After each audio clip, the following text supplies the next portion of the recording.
Bismillahirrahmanirrahim. Assalamualaikum warahmatullahi wabarakatuh. Sebelumnya perkenalkan, saya Acap Andres dari kelas manajemen MJ 205. Di sini saya ingin menjelaskan atau mempresentasikan jawaban saya mengenai psikologi humanistik, mana tema ini sudah dibagi sesuai absensi. Jadi saya mengambil pengantar psikologi humanistik memahami potensi dan pertumbuhan pada manusia itu sendiri. Lanjut saja, dimana di sini awal-awal membahas mengenai pengantar dan latar belakang, dimana dari pengantar sendiri di sini presentasi kita akan menjelajahi konsep dan prinsip utama dalam psikologi humanistik. Dan yang kedua adalah psikologi humanistik adalah pendekatan yang mengutamakan pemahaman terhadap potensi pertumbuhan dan pengalaman manusia itu sendiri. Dilatar belakanginya oleh yang pertama, psikologi humanistik muncul sebagai tanggapan terhadap pendekatan yang lebih determinatik dan mekanistik dalam psikologi. Adapun di sini jelaskan bahwa tokoh-tokoh penting dalam psikologi humanistik adalah Abraham Maslow, Carl Rogers, dan Rolmai.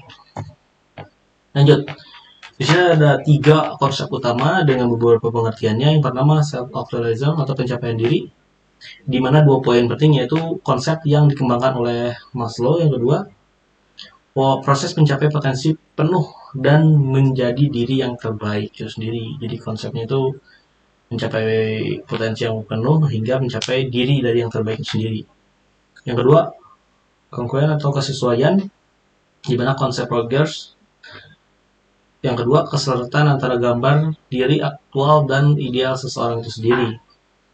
Yang ketiga adalah pentingnya hubungan terapeutik, di mana di sini Rogers menjelaskan menekankan pada hubungan empati, penghargaan, keaslian antara terapis dan klien itu sendiri.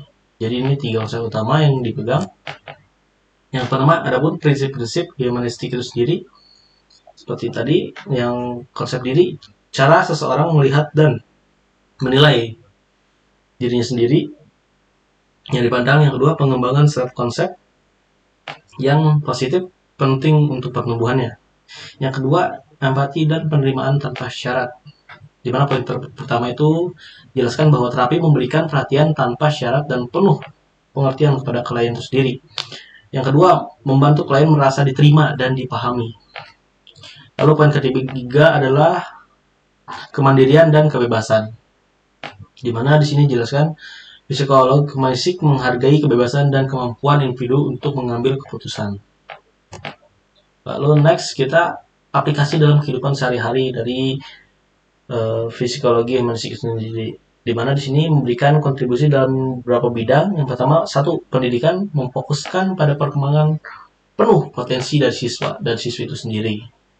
Yang kedua adalah mengembangkan diri, mendorong individu untuk mengejar impian dan tujuan hidup sendiri agar lebih jelas mau bagaimana, kedepannya mau gimana, tujuannya apa, goals apa, agar bisa tertata dan bisa dibuat visi-misinya itu sendiri. Yang ketiga, yang paling penting dari semuanya adalah kesehatan mental, dimana dengan adanya sehat mental bisa membantu klien memahami diri sendiri dan mengatasi konflik yang terjadi di hidupnya itu sendiri. Adapun kesimpulan yang bisa kita ambil adalah psikolog humanistik memberikan pandangan yang positif dan memotivasi tentang manusia dan potensinya itu sendiri. Poin kedua adalah pendekatan ini menekankan pertumbuhan, kemandirian, dan penerimaan, serta memberikan pandangan yang lebih holistik tentang individu sendiri. Mungkin itu kesimpulannya, dan selanjutnya adalah terima kasih.